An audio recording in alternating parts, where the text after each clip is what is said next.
Assalamualaikum warahmatullahi wabarakatuh. Alhamdulillahirabbil alamin wa bihi nasta'inu ala umuri dunya waddin. Wassalatu wassalamu ala asyrafil anbiya'i wal mursalin wa ala alihi wa sahbihi ajmain amma ba'd.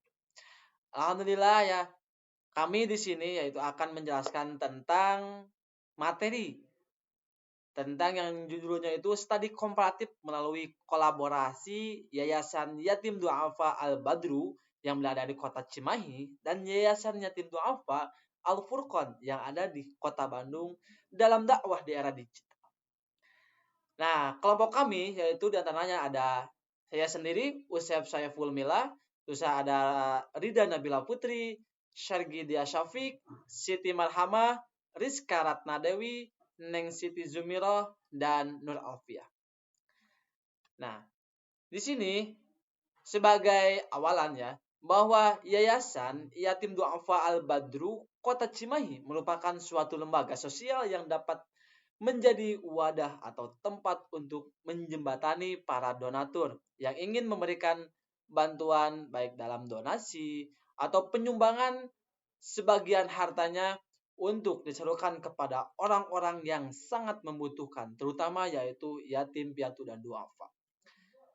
Nah, ada beberapa sistem yang berjalan pada saat ini, yaitu pelayanan pendaftaran donatur, penerimaan donasi, laporan data, terus ada donasi dan data donatur. Nah, sedangkan pada Yayasan Yatim Du'afa yang berada di Kota Bandung, yaitu Yayasan Yatim Du'afa Al-Furqan, merupakan yayasan yang bergerak dalam bidang sosial yang menampung puluhan anak yatim dan piatu dipimpin oleh Ustadz Deni Rohendi yang di dalamnya ada anak-anak yang belum mencapai mu'alaf.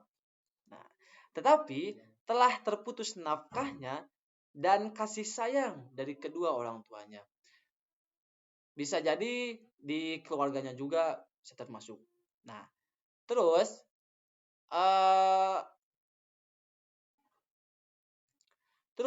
strategi inovasi digital dan proses transformasi ini diharapkan dapat mendukung Yayasan Yatim Du'afa dalam melakukan perubahan yang didasari oleh teknologi dan atau yang berbasis dengan inovasi. Nah, Yayasan Yatim Du'afa mempunyai tanggung jawab untuk memberikan pelayanan kesejahteraan sosial pada latar atau anak terlantar yatim piatu dan duafa dengan melaksanakan penyantunan dan pengentasan santri yang dibina. Memberikan pelayanan pengganti orang tua ataupun wali anak dalam memenuhi kebutuhan fisik, mental, dan sosial kepada anak yang diasuhnya. Sehingga memperoleh kesempatan yang luas, tepat, dan memadai bagi pengembangan kepribadian sesuai dengan yang diharapkan oleh yayasan tersebut. Nah, terus sebagai bagian dari generasi penerus cita-cita bangsa dan sebagai insan yang akan turut serta aktif dalam memelihara dan merawat anak-anak yatim duafa yang bertujuan untuk memberikan pelayanan, bimbingan, dan keterampilan pada anak asuh sebagai wadah pengembangan keterampilan baik kesejahteraan sosial anak bagi agar bisa mandiri dan menjadi manusia yang berkualitas di masa yang akan depan. Di masa depan maksudnya gitu. Bisa jadi terus menjadi yang lebih baik, sejahtera. Nah, terus pengelolaan Yayasan Yatim Duafa yang berada di Kota Cimahi dan Yayasan Yatim Duafa yang berada di Kota Bandung yaitu untuk bekerja sama atau bermitra dalam kolaborasi organisasi daerah digital dalam melaksanakan kegiatan dan keterampilan para santri. Nah, terus ada materi selanjutnya yang akan disampaikan oleh teman Usep sendiri, kepadanya disilahkan. Ya, terima kasih kepada moderator. Di sini saya akan memaparkan profil Yayasan Yatim Duafa Al-Badru. Pada dermawannya, para dermawan ini kepada anak yatim yatim dan kaum duafa ini senantiasa melakukan pemberdayaan melalui pendidikan sebagai media dalam mengembangkan potensinya dan kemampuan santrinya melalui kegiatan bimbingan, pengajaran, maupun latihan-latihan yang berlangsung di yayasan yatim dan duafa ini, yaitu untuk mencerdaskan kehidupan bangsa. Pendidikan juga sebagai tonggak untuk menggentaskan berbagai kemiskinan, baik kemiskinan pengetahuan, moral, keterampilan, maupun kemiskinan ekonomi. Adapun penjelasan secara detailnya yaitu bahwa Yayasan Yatim Duafa Al-Badru ini merupakan sebuah yayasan yang bergerak dalam bidang sosial yang berupa kegiatan santri yang menampung puluhan anak yatim yang dipimpinnya oleh Ustadz Cucun Suntani, yang dimana yayasan tersebut berada di Kota Cimahi, Jalan Budi nomor 58, Pasir Kaliki, Kecamatan Cimahi Utara, Kota Cimahi. Dalam menjalankan kegiatannya, Yayasan Yatim Duafa Badru ini mempunyai 67 anak yatim dan duafa yang dibinanya, dan berdirinya itu pada tahun 2010 dan mendapatkan akta notaris secara resmi itu pada tanggal 1 April 2013, yaitu sebagai yayasan yang membutuhkan para dermawan. Maka mempunyai wadah kolaborasi dengan para donatur dengan cara yang ada untuk santunan dan bantuannya dari berbagai donatur. Maka dari pihak relasi ini pimpinan dengan memiliki bantuan yang ada beberapa permasalahan yang ada dalam berjalannya pembinaan, yaitu untuk santri di Yayasan Badru ini selain SDM ataupun sumber daya manusia, yaitu kurang beberapa fasilitas yang belum maksimal diberikan. Tetapi banyak kegiatan juga untuk anak yatim duafa ini seperti kegiatan santri pada umumnya. Seiring dengan terus berjalannya arus zaman, maka Yayasan Yatim Duafa Al-Badru ini difokuskan untuk pembinaan anak yatim, fakir, miskin, dan duafa. Ustadz Cucun Suntani ini seorang pendiri yang salah satu yayasan yatim duafa di Kota Cimahi. Beliau berusaha menggalang dana dalam rangka pemenuhan kebutuhan santri, baik kebutuhan konsumtif maupun kebutuhan biaya pendidikan, serta biaya pembangunan gedung dan asrama.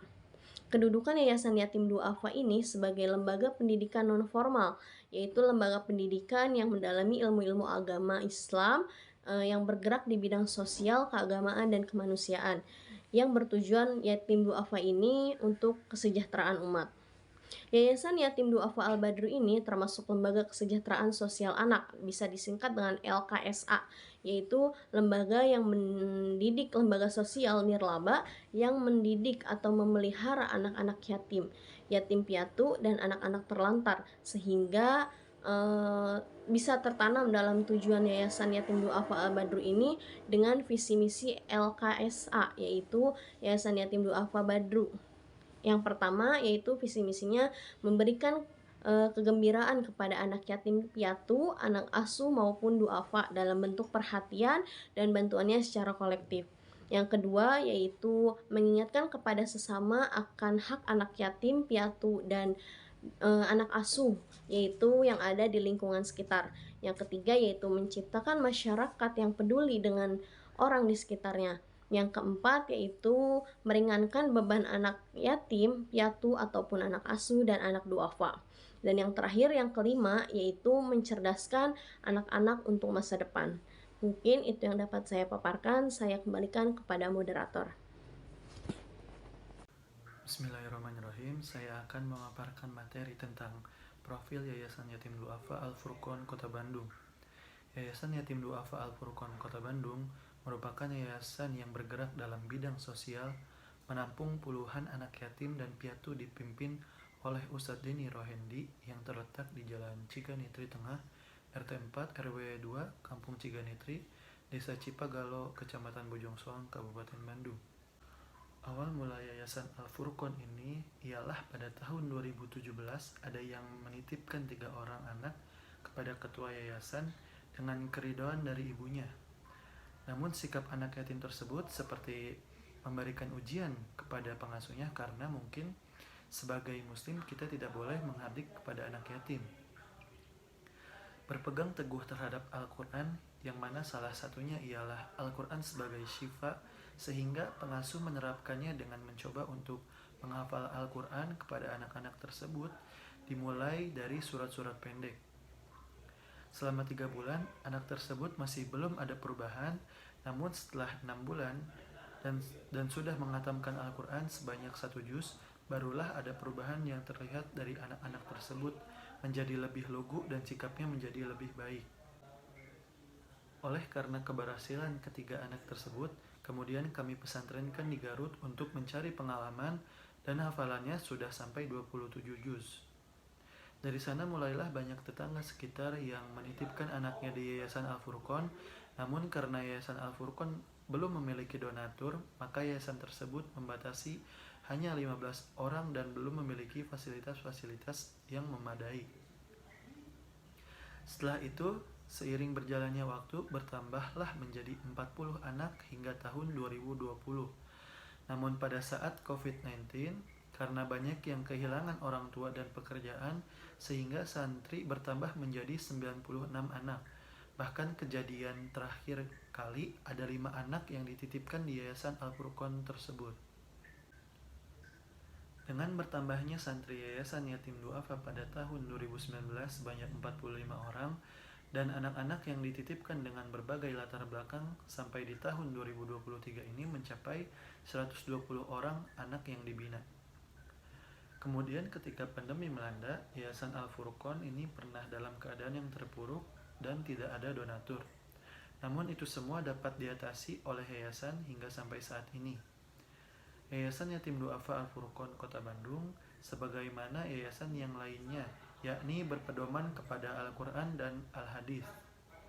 Manhaj yang dipakai di dalam pengambilan hukum di Yayasan Al-Furqon ini adalah kaidah usul dan usul fikih.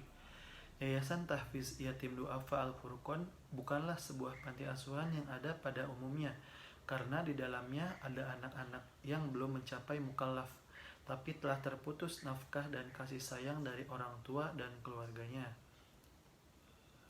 Yayasan Yatim Du'afa Al-Furqon ini juga merupakan rumah tempat untuk memproses kemandirian anak-anak dari masyarakat umum lainnya. Mungkin sekian pemaparan materi tentang profil Yayasan Yatim Du'afa Al-Furqon. Selanjutnya, pemaparan materi tentang urgensi media dalam dakwah pada Yayasan Yatim dan Du'afa. Selanjutnya adalah urgensi media dalam dakwah pada Yayasan Yatim dan Du'afa. Salah satu penyebar informasi yang paling cepat saat ini adalah media. Disebutkan oleh Bashiruddin Usman, media merupakan berbagai bentuk sarana yang digunakan dalam proses menyampaikan dan menerima informasi yang dapat didengar, dilihat, dibaca, dimanipulasi, dan dapat dipergunakan sebaik-baiknya. Dakwah bisa disebarkan melalui media, yang mana dakwah itu tidak hanya berbentuk tausiah saja, tetapi di sini juga dakwah bisa disebarluaskan melalui media, yaitu dengan bentuk sedekah, yang mana sedekah ini informasinya telah disampaikan oleh berbagai macam website untuk mengajak orang-orang bersedekah.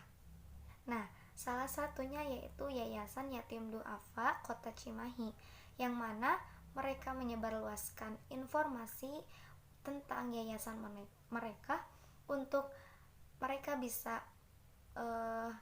yang namanya yayasan itu pasti menerima dan menampung anak yang yatim dan du'afa. Yayasan Badru Kota Cimahi ini juga memfasilitasi para anak yatim dan du'afa, juga para santri, yang mana mereka harus memiliki keimanan dan ketakwaan yang sangat besar. Dengan diharapkan para anak yatim dan du'afa juga para santri bisa menjadi penggerak dakwah di masa yang akan datang. Bagaimana Yayasan Badru memperoleh dana untuk sarana dan prasarana yayasan tersebut? Di sini disebutkan dalam websitenya bahwa Yayasan Badru ini memiliki website yang mana di website tersebut telah tertera rekening bank yang mana dipergunakan nantinya untuk sarana prasarana Yayasan Yatim dan Du'afa Badru ini. Kemudian juga bisa selain prasarana juga untuk para guru pengajar ngaji, juga para santri ini tidak dipungut biaya sama sekali, karena Yayasan Yatim Badru ini dibangun dengan pemimpin yang asalnya adalah seorang santri, yang mana dia tidak memiliki biaya untuk sekolah. Jadi beliau merasakan bagaimana rasanya jika ingin sekolah dan ingin pesantren, tetapi beliau tidak memiliki biaya. Jadi beliau menampung para yatim dan duafa dengan yang sesungguhnya gitu, dengan tidak memberikan biaya sepeser pun, asalkan santri tersebut mau menuruti dan mentaati peraturan yang ada di yayasan tersebut. Yayasan Badru juga berkolaborasi dengan lembaga-lembaga sekolah yatim lainnya.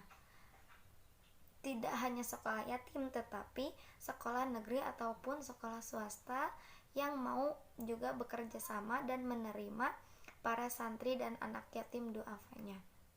Di Yayasan Yatim dan Duafa ini juga tidak ada masa pengabdian. Jadi bagi siapapun anak yatim dan duafa ataupun santri yang telah sukses dan bisa merasa mampu untuk bisa keluar dari yayasan ini, dipersilahkan.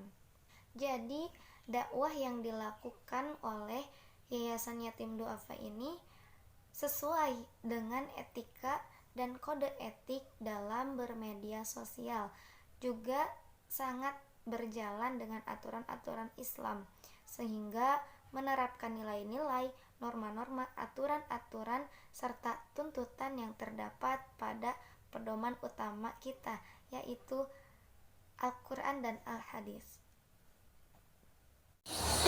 Baik, materi selanjutnya yaitu tentang katalog program yayasan sebagai daya tarik media dakwah. Yang pertama itu program Yayasan Yatim Duafa Al-Furqon mempunyai program belajar sirah nabawiyah dengan mengadopsi bagaimana sosok Halimatus Sa'diyah yang biasa mendidik Rasulullah SAW dan berkolaborasi dengan pesantren Al-Azhar untuk mengisi kekosongan. Terdapat program untuk santri seperti berdagang, berkebun dengan bantuan para musyrif yang dibekali ilmu manajer. Selain itu, ada program tabungan anak yatim duafa, karena Yayasan Al-Furqon itu menanamkan prinsip berhemat seorang santri harus belajar untuk menabung dan bisa memanfaatkan uangnya dengan baik.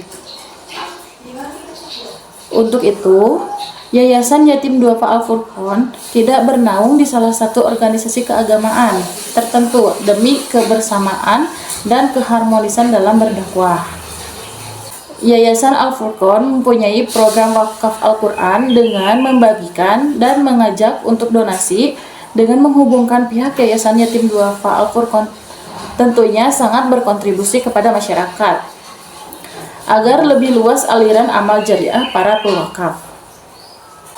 Dengan demikian, konsep wakaf Al-Quran produktif sejalan dengan esensi wakaf itu sendiri, yaitu mempertahankan pokok aset dan memberikan manfaat dari pokok aset tersebut kepada mauquf alaihi.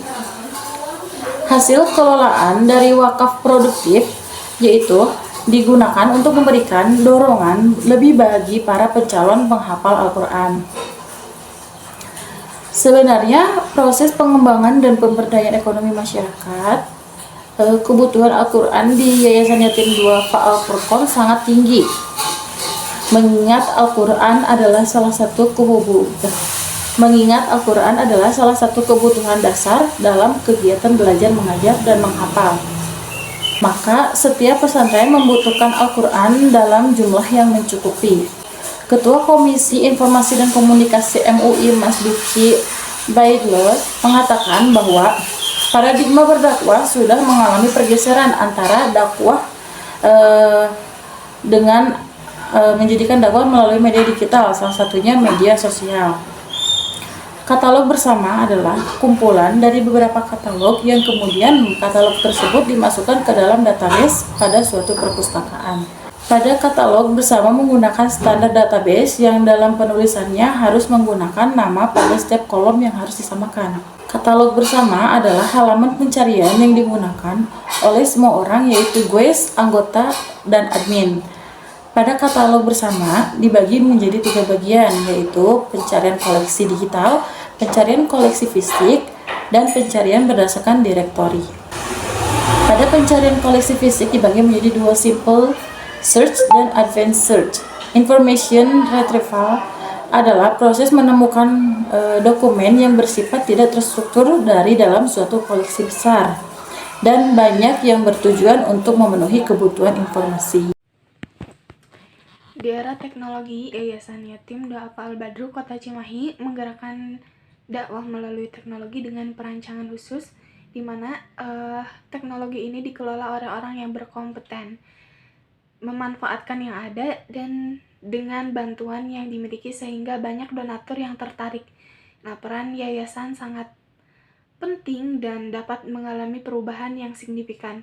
Yayasan adalah organisasi nirlaba yang memiliki tujuan sosial atau amal, dan mereka berkontribusi pada masyarakat dalam berbagai cara.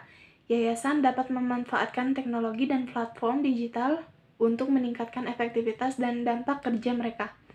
Usaha yang dilakukan oleh Yayasan Al-Furqon untuk menarik perhatian informasi dan mencari donatur adalah dengan cara menggunakan semua sosial media, baik itu FB, IG, WhatsApp, YouTube, dan lain-lain. Kemudian dalam jadwal kegiatan santri sudah ditentukan oleh pimpinan tersebut.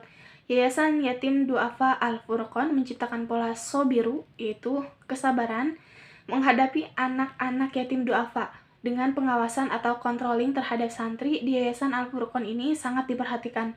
Di era teknologi kolaborasi dengan donatur melalui media sosial, Yayasan Tahfidz Yatim Du'afa Al-Furqon bukanlah sebuah panti asuhan yang ada pada umumnya, karena di dalamnya ada anak-anak yang belum mencapai mukallaf. Tapi telah terputus nafkah dan kasih sayang dari orang tua dan keluarganya. Kemudian, yayasan ini memfasilitasi proses pembelajaran berbasis internet yang dilakukan oleh seorang ICT Learning Center yang dikelola oleh fasilitator. Setiap orang yang hendak mengikuti program yang ditawarkan oleh Yayasan Yatim Piatu ini harus lebih dahulu mendaftarkan laporan-laporan data, kemudian digital termasuk kedua yayasan, yaitu Yayasan Yatim Du'afa Badru dan Yayasan Yatim Du'afa Al-Furqon.